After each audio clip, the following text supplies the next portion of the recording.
Hey everyone, if you've tried making a physics vehicle in Unreal, especially with chaos plugins, you know it can be a bit difficult. Um, I struggled a lot with this and did a lot of research, and I managed to come up with something that I'm pretty happy with. So I thought that I would make a little part series. I think it'll probably be a couple parts just because it's so long. Um, about kind of how I made my vehicle. Now, it is by no means the best vehicle. I'm not an expert. I'm pretty new to Unreal Engine, and there's definitely a lot of things that could be improved. But it is something that I thought is kind of lacking, like with videos about. So I thought I could give my experience and like a little tutorial about how I did things, and it's a nice base, I think, that people can pick and choose maybe the mistakes that I made or things that could be improved upon to make it better, so that hopefully it's a nice little uh, resource for the community to maybe making arcade vehicles in Unreal Engine a bit easier. So this is what I have. As you can see, I have driving, I have a little bit of drifting. As you can see, you could do some fun little tricks here and there. Acceleration, deceleration, and I have debug lines to kind of show. This is essentially a box that is simulating forces based on raycast points with the ground. The wheels are actually not a static mesh, they're just visual, and it seems to work pretty well actually. There are a couple problems here and there with like suspension. Sometimes it does a little bit of a floating on like inclined surfaces, but I think that could be solved with some like actual visual wheel calculations per frame that I'm still working on. I'm still working on this to try and improve it more, but like I said, thought it'd be a nice base to show off. So I will link some videos down below and that I used and had help to me figure out what I wanted to do.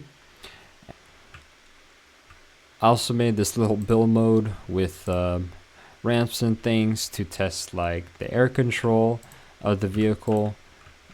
So the base we'll be making, or I'll be showing you how to make, is actually not completely the same as this, because a lot of my variables are different and stuff like that.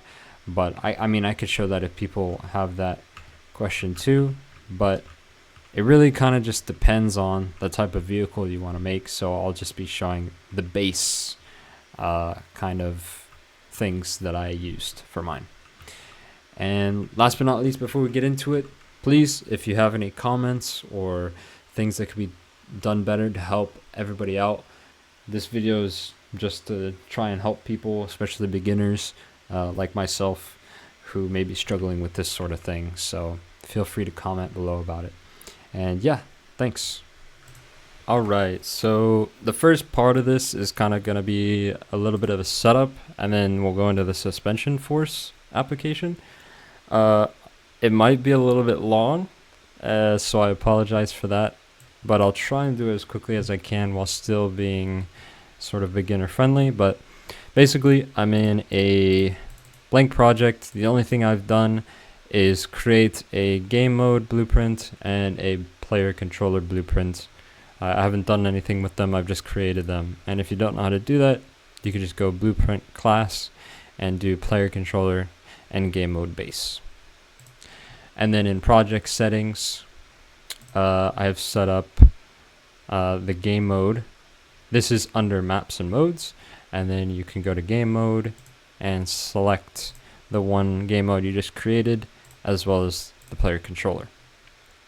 Okay, now that's out of the way, let's go blueprints, player, and let's make a new blueprint pawn so we can actually possess it. We'll call this blueprint physics, or BP physics vehicle. If we open that up, I have starter content. So we're going to add a cube, and we're just going to make this sort of look like a car. I'm pressing R to do scaling. We'll just make this a little flat box here. And I'm assuming that this is the front of the vehicle, and it's pointing in the X direction, as you can see in the bottom left here where it shows red X. You want to make sure that's correct so that later when we do the calculations we use the vectors that is actually correct. Okay, next we're going to add a box collision. Just keep it named box, that's fine. And we will make this, or actually drag this onto the default scene route and make it the new route. Oh, okay, actually first I'm going to do it like that. There we go. So now that we're on here, we can edit the extents so that they're about what they should be for the box. We'll make it as close as possible. Not a huge deal. You could use the mesh for this, but I would recommend starting with a box just so that it's easier to debug in the beginning, and then you can swap it out for your visual car mesh or whatever later on. Okay, now on this box we want to go to collision and change this to block all, and then we also want to type in simulate physics and mark that as checked. Okay, now we have our little box with our cube, and we're going to add a scene component and call this front left wheel, and you can make it just equal with this, which I'm actually going to rename to chassis, just so it's more clear. Okay, so this essentially works by having 4 wheel points, or more or less depending, but mainly it was meant for 4 wheel points using scene components that will ray cast down from. So if I put this approximately where a wheel might be at, we'll put it here, and then we'll make this 73, 48, -10, -12. Yeah, that looks good. That's good for now. Okay, and then we'll duplicate this front right wheel. Oh, front right wheel. Yeah, I realized my front left is incorrect, so I'm just gonna move it. And the positions of these do actually matter because it can be unstable if you have one side that's further off to left or forward or right. It can mess with the suspension. So make sure these values are actually like as close as possible, if not exactly. So in my case, there's 73, 48, -12. I'm just gonna make sure they are equal in this case, and duplicate and make this the back left wheel. Believe it was -73, -48, -12, and then back right. And it is important to note that like these numbers totally depend on the mesh you're using and the thing. These are not going to be the same numbers for you, most likely. Okay, now we have 4 wheel traces at each edge. Let's also add a spring arm right now, which we do not want to be a child of that, which to do that I just drag on top of it to detach. Okay, and then on the spring arm as a child we want to add a camera, and for this sake I think I'll make the target arm like 500 and the camera, let's just rotate it a bit like that for now. That's fine. should be okay. And then I'm also gonna go into pawn control rotation on the spring arm component, and I'm gonna check that so that, oh, am I? Yeah, I'm gonna check that for now. You could do it however you want for calculating like look values and stuff, but yeah, for my sake, I'm just gonna do that. It's not too important in terms of the actual vehicle. Okay, now let's go into the event graph, and we're gonna start by making a function. Actually, let's do this first. Let's actually do the we can delete these. Let's make our event possessed, and then cast to our BP player controller. And this is just our controller class that we have made at the beginning. Yeah. And then if I drag off and I go to promote to variable, so we have that for later if we need it.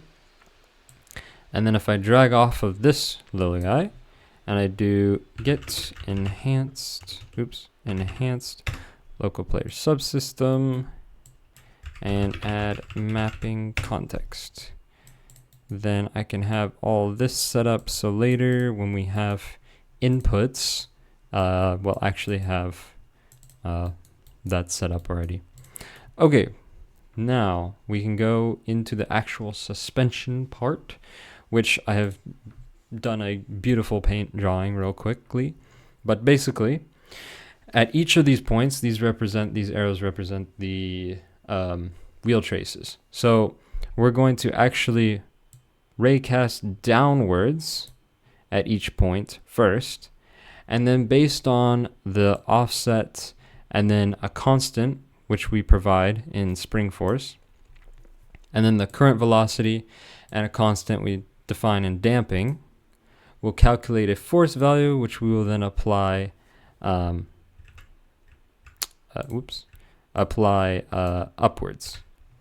So yeah, upwards. And this is basically to keep the box or our vehicle off the ground and simulate suspension. So it would be very, depending on like the spring force and the damping that you provide, it could be very bouncy, it could be very rigid. The damping is essentially how quickly the box or our vehicle will come into equilibrium. So the higher the value, the quicker it will come into equilibrium, and essentially the less bouncy it will be. So enough of that, let's go into it. We will create a function. I'm just going to call it handle wheel forces, and I don't know why I dragged it there. Whoops. Okay, and we're going to create an input and call this current wheel, because, and this is going to be a scene component object reference, and this is essentially our FL, FR, BL, BR wheels, because this is where the trace is going to be. We're going to do it for each one, so we need to pass it in so we know which one we're currently doing. So to do the raycast, we're going to do a align channel by trace, and we got to do a little bit of calculation here, but not too bad. Current wheel, we do get world location and plug that into the start, and then we also want to do get up vector and multiply this by, we would multiply this by -1. Well, we are going to multiply this by -1. And then we also want to multiply it And the reason we're doing multiply by -1 is because we want to rate cast downwards. So this is the opposite or the inverse of downwards. And then we actually need a magnitude or like a distance of this. So we want a variable for this, which let's go variable. Where's variables? I'm gonna add a float variable, and we'll call this suspension rest distance. Go and plug that in, and then add this to our roll location of our wheel transform, and that's the end. So now it will display. Oh, and then we want to do this for one frame so we can see the debug. So essentially we are raycasting downwards for a length of suspension rest distance, however far that may be. So we need to actually define this. I'm going to start with like 35, I guess. And if we go into play mode, oh, sorry, I forgot one thing. We want to make sure in project settings that your default pawn class is your BP physics vehicle. That way it possesses it when you click play. Okay, now it's there. I don't see any raycasts though. Why could that be? That is because I'm not actually calling it. That's right. So in our event tick, we want to call handle wheel forces. And then you want to, inside of your components, you want to drag front left wheel. And then basically you want to duplicate this 4 times. So we can do this for each wheel. Like so. Hook these up. Boom, boom, boom. And yeah, you do have to do it 4 times. Unfortunately, you can't put it in. You could, in theory, put it make it an array and do a for loop, I suppose. But just for quick sake, we're just gonna do it like this. Okay, compile, and there you go. We have raycasts. Yay! As you can see, they're raycasts and they're hitting down and they're hitting. That's good. But we're not actually doing any forces yet. So let's go back in here, and we're gonna drag out and do a branch, and we're gonna say first we're gonna click out, right click out hit and split the struct pin, and then we'll do if there's a blocking hit. So if it does make a hit, then we want to calculate the suspension. So we're going to make a new function called calculate suspension. And before I forget again, like last time, I'm going to call it here. And inside of this calculate suspension function, we're going to once again need the current wheel, a reference to that, as well as the out distance. So make another input float out distance. So if we go back to this function, we can take the out hit distance straight from the line trace and plug that in there. And then a neat trick is you could do get current wheel, and the little f means it's from this function. So perfect. Current wheel, plug that in. Okay, now how do we actually calculate the suspension? Here's the technical stuff here.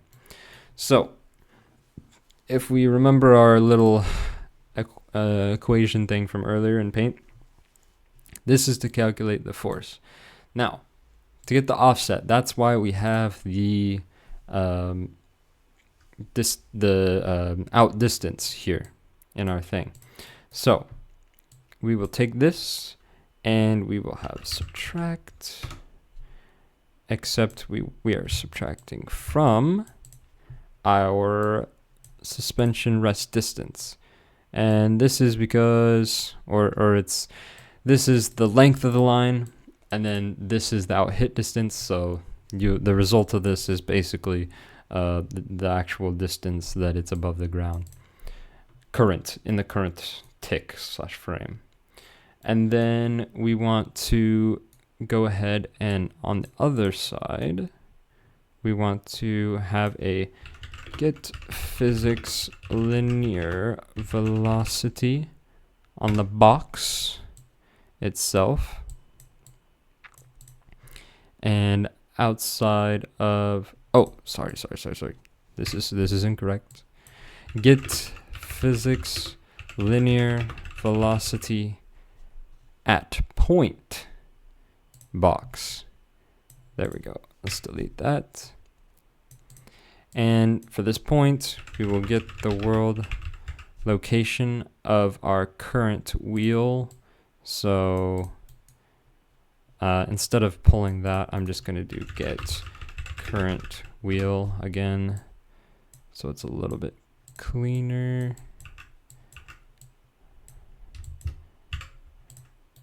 Oops. Okay, I was trying to make it cleaner, but I'll just drag it down, I guess. Perfect. Okay, now with this velocity, we actually want to do a dot product, and the current wheel up vector is the other value in here. Now I'm going to try and explain this in a nice way, but this is essentially the velocity of this equation, and it's the velocity, like we want to get the current velocity of how fast it's moving. The spring is essentially like compressing or decompressing in each frame, so that we can determine the proper force to counteract that force and get it into equilibrium. So I will link a much better video that goes into depth about explaining it, but that's just so you know at least a little bit about what we're doing here. Okay, now down here we want to multiply by our spring force, which we need a variable for. Spring force, which, before I forget, I will set a value. I'm going to start with just this value of 1,000, and then on here we also need to subtract, which is this part right here. And now, as you see, the only thing we're missing is damping, so we also need a variable for that. So we'll go spring damping, damper, I guess, and then we will define that as like 100 for now, I guess, and multiply that as well. Boom, boom. And now we essentially have our equation. Now the only thing we're missing is, now that we have the force value, we want to actually apply it. So we'll do add force at location. And this is important. So we are adding the force of the box, but at the location of the current wheel. So we want to get the current wheel and then get the world location of that wheel and plug it in there. Okay, so this will happen for each of our wheel traces. They will each have their own suspension force on it. And then, so this, even though this is our force, it's not a vector, we still need a location, or a direction rather, sorry. So we want to get the current wheel again, and then get its up vector and multiply multiply, there we go, by that force and plug it in there. So now we can actually have this going up in the correct direction. Alrighty. And then one last thing, this is kind of optional, but super important in my opinion. Adding a debug line so you can really tell what's actually going on. So you can do draw debug arrow, and then we can do down here. So we take the force, but we're actually going to multiply since we don't want our line to be extremely long to where we can't tell what's going on. So if we multiply this by, say, like a very small value, like 0.005 probably, and then we add the world location, and then we plug this into the end, and then this is the start location, and then make it like green for suspension, sure. And yeah, I believe that's it. And I make sure you define force all of these values. Yes, so I think that should be everything. If we try and test, you can see we do fall down and there is some force being applied, but it looks like the gravity and our mass is too heavy. So let's try a stronger spring force. Maybe let's just to see that it's working, let's put it 5,000 maybe. Yeah, there we go. As you can see, there we go. Now we have some suspension kicking in. So those are the raycast points. The green, that's the force constantly applying each frame to keep it above the ground, like X amount of distance. And then you can see when we start, it bounces a little bit and it takes a while to get down. So depending on what kind of game, you may or may not want that. And since we turned our spring force up a ton, if we turn this up to like 500 maybe, then there you go. As you see, it was like one or two bounces and then it's in equilibrium, and there you go. So that's the suspension part of things. Next I'll go into the lateral slipping of the wheels, which is basically in the X and Y directions. Or sorry, X and Y directions.